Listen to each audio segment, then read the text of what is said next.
I built this car to Lambo hunt.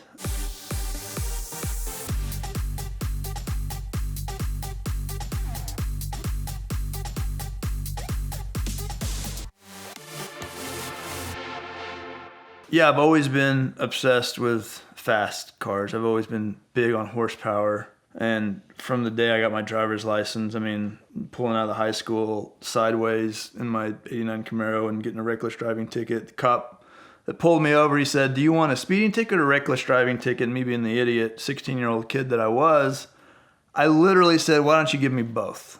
Like, I was completely ignorant to how serious a reckless driving ticket was. That was the beginning of my rambunctious phase of life where street racing was a big part of my life. As time evolved, cars got faster. Back in 2002, I bought a C5 Corvette. It's a 99 FRC. This car is still part of my soul. Every spare dollar I had went into that car to make it fast. And it was unheard of back then to have a 1,000 horsepower car on the street that was usable and reliable. I had mimicked somebody's build up in the Northeast, and I had this supercharged Paxton Novi 2000 kit on my C5 Corvette. Like, it was like 850 wheel. Thing was a rocket ship. All of these years, I'd been going out to the street races in Oklahoma City, and this was pre-Street Outlaws, Big Chief, Farm Truck, Asian. All of us were just street racers. It wasn't TV show and fame and all this stuff. We were just guys from Oklahoma. Now, I had different tastes than them. They liked the old muscle cars, and I liked exotic cars. I couldn't afford exotic cars. Certainly couldn't make an exotic car fast back then. So I had a Corvette. That was the best thing I could afford. I'd pull up into the Sonic where we'd meet up to race. I'd get daddy's money, comments, all kinds of stuff, just beating me up all the time. They didn't like me. And so it drove me to make my car faster. So I was dating my girlfriend at the time. She went out there with me all the time. And we'd race guy after guy after guy. I mean, Daddy Dave Comstock, Farm Truck, Asian in his Chevy 2, the Black Crow, Big Chief, back when it was, an 11-second car. I was racing all these guys and I was winning. And they were starting to hate me more and more. This punk kid from Edmond, Edmond's a bad word back then. It's where all the rich kids lived. I was called Daddy Money. That's all because they all assumed that my daddy was buying my cars. And they didn't know I was working 80 hours a week to pay for this stupid thing, racking up credit cards and all that stuff. I mowed through everybody and was beating everybody. It was an incredible experience, and finally raced at the time the fastest car on the street. It was Farm Truck. It was a several month build up. And in my 6-speed manual Corvette, I jumped him on the line and just stayed there. And after that night, all those guys became friends. And so I look back on that as a really special time, even though we were doing illegal things. It was a really special time in my car life to look back on, and then seeing the great success those guys have had in their passions. #1 TV show on Discovery Channel for all these years.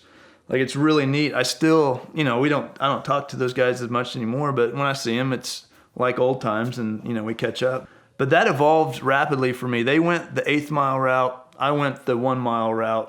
The beautiful thing about the airstrip is I used to like to street race, and I like to roll race. It's, my favorite thing to do was run into a guy randomly on the street in my 800 horsepower Corvette, and he's got his girlfriend in the car, some new, the C6 Z06 or something that just came out to rock it, and just embarrassing him.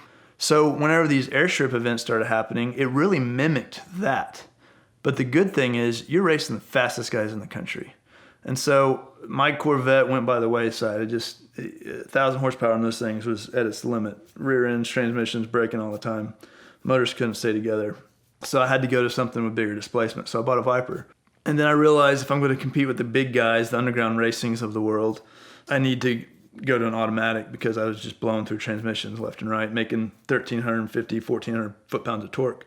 Ended up buying a previous underground racing Viper, because they started out building Mustangs, then went to Vipers. They were huge in the Vipers, great success, 7-second quarter-mile cars. This is back in 07, 08, 09 when they were building those. I bought a retired race car from them, and I bought it with the idea that it was a 7-second car. Well, when I got it, it was far from that. It couldn't run much faster than 9s because It was like it was detuned. Don't really know. It wasn't their fault. It was the guy I bought it from. He had just made it more of a street car. And over the span of like 2 or 3 years, we re-engineered everything, redid the motor, put an updated ECU on it. It had an old AEM version 1. Put a Motec on it. And as soon as I got it in the right hands, at the time it was D3 Performance. They've changed their name now. Once I got it in the right hands, and the motor in the right hands and the tuning in the right hands, we had a car that could compete.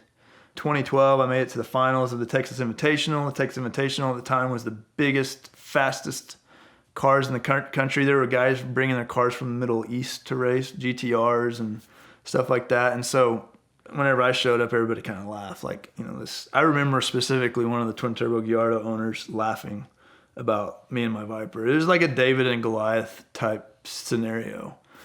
And the first year I showed up, the car failed. The guys that wired it didn't wire it correctly. I sent it to the right guys. Then all of a sudden it's run right, and it's making all the power. And instantly get to the finals, race an underground car. I screw up. It was a Turbo 400. I went from first to third. I skipped second gear. I would have won the race. Still not over that. In 2014, I went back. I raced every year, but I was always aiming towards underground racing. They had the fastest cars. They won every event. People would talk about Lambo hunting. And I built this car to Lambo hunt. That's all I want to do in my twin turbo Viper is beat the fastest Lambos. I had a chip on my shoulder. And so I make it to the semifinals, and I've got a picture. Me, Kevin from Underground, I'm racing him in their fastest car, the fastest car they had, a white Gallardo. And on the other side was Casey of Underground Racing, Kevin's brother, and an AMS, the Alpha Omega car. I don't know if you ever saw that or not, but it's still surreal to me that a guy from Edmond, Oklahoma has got this Viper that's competing with shops that have endless resources. I ended up beating Kevin. I was so emotionally drained to get there. Like whenever I had pulled into the pits, he came over with class, said, "Good job." I couldn't even look up at him because I still had my helmet on, face mask down, because I was literally, and my whole body was shaking, crying so heavily. The emotional drain, the financial drain was unbelievable. To keep that car running, I was spending $60,000 to $80,000 a year. And that was to go to like 5 or 6 races. It's not like I was going every weekend. And the problem too, I was working. So like I didn't have, I'm a terrible mechanic. I don't want to be a mechanic. I want to pay somebody to do it because I'd been working on lawnmowers my whole life. Last thing I want to do is going from working on my lawnmower to work on my race car. And I didn't know what I was doing anyway. So I had to pay somebody to keep it alive. It sucked because the car was never home. It was always in Houston because we'd go from one race, something would break, head gasket would blow, a motor would let go, a transmission would let go. And to keep it at that level, I don't think people realize what it takes to race at that level, how expensive it is, how dedicated you have to be, and how fast money can just disintegrate. I had probably $400,000 to $500,000 wrapped up in that car in a 4 or 5 year span. One might ask, how do I end up spending $500,000 in a twin turbo Viper? You get acclimated to it. So, I'd spent that Corvette I had street race for years. I probably had $100,000 in it, but it was a span over 5 years. I bought the car for $28,000. It was a $740 car payment. So it's not like I was paying cash for this stuff. Back then I was cutting grass only. It says revenuing $1,000 a day, and I'd pay my guys $300 or $400, and I'd keep $300 or $400 after, So you just save, and it has to be like your thing. This was my lifestyle. I lived in a old house next to a university that had next to no house payment. Every dollar I made went to that Viper, and if I didn't have the dollar, the credit card got swiped. And then you just figure out how to keep the credit card balance down low enough to keep your business flowing. So there was a sacrifice. And then you'd get the Viper paid down halfway and go refinance it so you could afford the racing for the next year. So, it was almost kind of a drug that you had to keep feeding the beast, and you were addicted to it. The license plate is hard work. That's what I put on that Viper. I got tired of people calling it daddy's money. looking back on it, I was like, gosh, at the time I wanted an Aventador so bad. I was like, I could have paid cash and then some for an Aventador in this stupid race car. But I'll say the fraternity that you create at that level of racing, now I can still go to those races. That's a chapter that's behind me once I started having kids, and I don't miss it, but I look back fondly on those memories. It was such a great chapter of racing for me. It was so fun. Who wants a free carbon fiber ring? Well, right now, Patrick Adair Designs is giving away a free carbon fiber ring with any purchase if you use the code VINwikicF at checkout on their website. You can find them at the link in the description below. You can also follow along on Patrick Adair's YouTube channel. You've seen him here telling car stories, but over there, he documents his journey in entrepreneurism and some of the amazing things they do to create rings out of the most interesting materials from Earth and from space. So check them out now and thank them for their support of VINwiki.